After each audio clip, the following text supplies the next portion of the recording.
आरवा एंटरप्राइजेसची branded विक्री आणि विक्रीतील सर्व सेवा, लॉयड आणि शार्प ब्रँडचे AC, TV, fridge, washing machine उपलब्ध। आमचा पत्ता Aarva enterprises, Naik petrol pump समोर, वागदे, कणकवली। संपर्क 9619 61 15 58 आणि 91 30 34 79 08। एकीकडे स्मार्ट कारभाराच्या गप्पा मारायच्या आणि दुसरीकडे जमिनीवरचा सावळा गोंधळ कायम ठेवायचा या महावितरणच्या दुटप्पी धोरणाविरुद्ध आता वेताळबांबर्डे गावातील जनता रस्त्यावर उतरली आहे। घरमालकाच्या परवानगीशिवाय स्मार्ट मीटर बसवण्याची दादागिरी खपवून घेणार नाही असा स्पष्ट इशारा देत आज ग्रामस्थांनी पोरुसेतील महावितरण कार्यालयावरती धडक दिली। ठाकूरच्या मीटरचा ना बदलून दिला, त्याच्या रिडिंग आता जुनाच दाखवता पण बिल वाढवून दिला।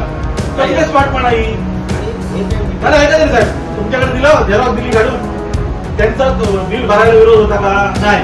पहिलं त्यांचं दाखवलं 2500 बिल, त्यांनी सांगितलं की बाबा नाही तुम्ही ऍक्च्युअल बिल बघा नाही, मी दिला मग 4000 दिली तरी 800 बिल, रिडिंग तेवढंच पण बिल दिलं वाढून। कसलं स्मार्ट नाही, तुमच्या समोर दिलं त्या दिवशी आणून। मग मला तुम्ही सांगता फोन करा, नाही ते असं झालं तसं झालं, पुढल्या बिलला दिसणार, मग त्याची किंमत पण पुढल्या बिलला दिसली पाहिजे होती, व्हॅल्युएशन। ही स्मार्ट करता, हे स्मार्टपणा आहे तुमचा। सर्व्हिस स्मार्ट करा साहेब आणि मग बाकी सगळं टाइम क्लिअर करा आणि मग तुम्ही स्मार्ट करा।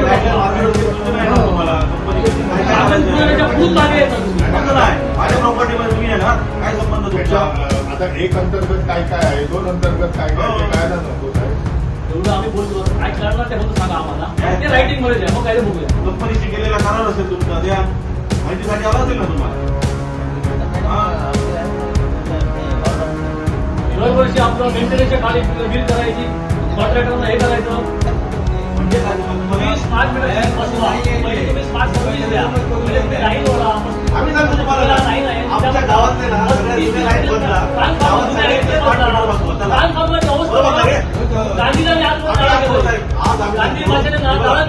आम्ही वेताळबांबर्डे ग्रामस्थ सांगतो, आमच्या गावातल्या सगळ्या 30-35 वर्षापूर्वीच्या लाईन सगळ्या बदला, सगळ्यांच्या गावातले स्मार्ट मीटर बघा। आणि काय सांगायचं, जमतंय लाईन क्लिअर करा तुम्ही। तुमच्या चेअरमध्ये आहे, पायाभूत सुविधा बदला म्हणून आहे ना, पहिले ते करा, हे जमणार नाही तुम्हाला लोकांना। एकटे नाही, आम्ही आता आवाज करणार, पत्रकार साहेब हे छापायचा, हे आम्ही आवाज करतोय। विरोध तसं नाही म्हणत मी, मला काही माहिती नाही, समजत नाही, पण माझी प्रॉपर्टी आहे, त्याच्यातलं तुम्हाला पोल आणि वरून तारा वळायला माझी मान्यता घ्यावी लागणार की नाही?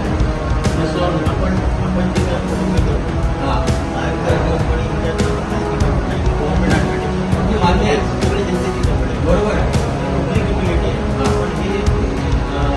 सार्वजनिक त्याच्यामध्ये काही अधिकार बरोबर आहे। जिथं ऍग्रिकल्चर द्यायला आहे तिथं आपण आम्हाला कायद्याने करू, तिथं नॉन ऍग्रिकल्चर करायला आहे तिथं आम्हाला साईड नॉन ऍग्रिकल्चर म्हणून येत आहे। तसं नाही, माझ्या एका प्रश्नाचं उत्तर तुम्हाला मान्यता घ्यावी लागणार की नाही?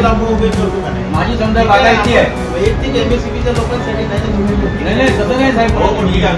पब्लिकलाच फाट्यावर मारता येतात, पब्लिक युटिलिटीसाठी पब्लिकलाच फाट्यावर मारतात, हे असं झालं ना।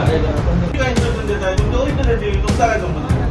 म्हणजे तुम्हाला अप्रोच होण्यासाठी गरजेचं आहे, त्यांनी प्लॅन द्यायचा आहे, तुमच्या कंपनीच्या माणसाने तुम्हाला शेड्यूल प्लॅन करून द्यायचा आहे, वेताळबांबर्डे प्लॅन द्यायचा आहे। आम्ही का बोलायचं उद्या बाबा काय तुम्ही समोर उत्तर द्या, आम्ही ठोकणार त्या माणसांना जागेवर आले मीटर बसवायला। हे बघा आम्ही सांगतो, ठोकणार, जागेवर ठोकणार, जबाबदार तुम्ही। तुम्ही म्हणतात आमचा ठोकून काढणार तिथल्या तिथे।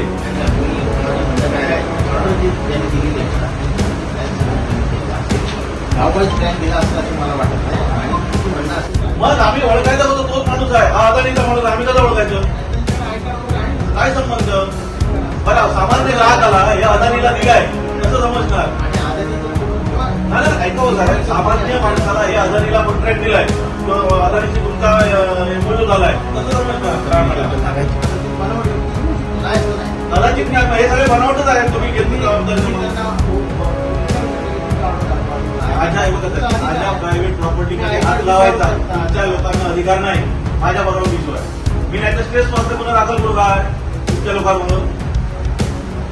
स्ट्रेस पात्र गुन्हा दाखल करतो, घुसखोरी, अतिक्रमण. मग तुम्ही जाईल आम्हाला कसं करणार ग्राहक म्हणून? बरोबर ना? माझ्या प्रॉपर्टीला मीटर कुठे लावलेला असतो? माझ्या घरावर लावलेला असतो. ही माझी प्रॉपर्टी आहे. तुमच्या लोकांना काय अधिकार आहे डायरेक्ट हात लावायचा? काही नाही होत आहे. हे तुम्ही आजपर्यंत तुमची लोकांना आज वेताळबांबडे ग्रामस्थांच्या वतीनं आमचं शिष्टमंडळ उपकार्यकारी अभियंता ओरोस यांना भेटण्यासाठी आलं होतं. त्याचं प्रामुख्याने जे काय होतं की स्मार्ट मीटर ज्या संदर्भात जे काय बदलण्याचं काम धोरण महावितरणने चालू केलेलं आहे याच्यामध्ये थेट ग्राहकांना कुठलीही कल्पना न देता थेट स्मार्ट मीटर लावले जात आहेत अशा काही ग्रामस्थांच्या तक्रारी होत्या. तर या संदर्भात आम्ही चर्चा केली. याच्यामध्ये एक भयंकर अशी बाब दिसून आली की लोकांना कुठल्याही प्रकारची कल्पना नाही आणि महत्त्वाची विषय म्हणजे जे काही शासनाचं धोरण आहे हे नुसतं स्मार्ट मीटर बसवणं असं धोरण नाही तर पायाभूत सुविधा सुद्धा तेवढ्या स्मार्ट करणं अशा पद्धतीचं धोरण त्यांच्या सर्क्युलरमध्ये आहे. परंतु महावितरणचे हे सगळे लबाड अधिकारी फक्त स्मार्ट मीटर बसवण्याकडे त्यांचं कल आहे, परंतु पायाभूत सुविधा जो काही आमूलाग्र बदल घडणं आवश्यक आहे त्याच्याकडे दुर्लक्ष करत आहेत. तर या संदर्भात आम्ही त्यांचं लक्ष वेधलेलं आहे आणि ग्रामस्थांच्या वतीनं आम्ही जाहीर आव्हान महावितरणला आज दिलेलं आहे की आमच्या गावातील ज्या काही 30-35 वर्षापूर्वी ज्या काही वीज वाहिन्या जोडलेल्या आहेत आज त्या जीर्ण झालेल्या आहेत तर त्या प्रथमतः बदला आणि आमच्या गावातले सगळे मीटर स्मार्ट करा अशा पद्धतीचं आव्हान आम्ही आज महावितरणला केलेलं आहे. दुसरी जो विषय आहे व्होल्टेज ड्रॉपिंगचा, व्होल्टेज फ्लक्च्युएशनचा विषय आहे तर त्या समस्यांकडे सुद्धा गांभीर्याने बघा अशा पद्धतीचं आम्ही सूचना या ठिकाणी महावितरणच्या अधिकाऱ्यांना केलेली आहे. 8 दिवसात त्याची पूर्तता नाही झाली तर ग्रामस्थांच्या वतीनं मोठं जन आंदोलन आम्ही गावामध्ये या संदर्भात उभारणार आहोत.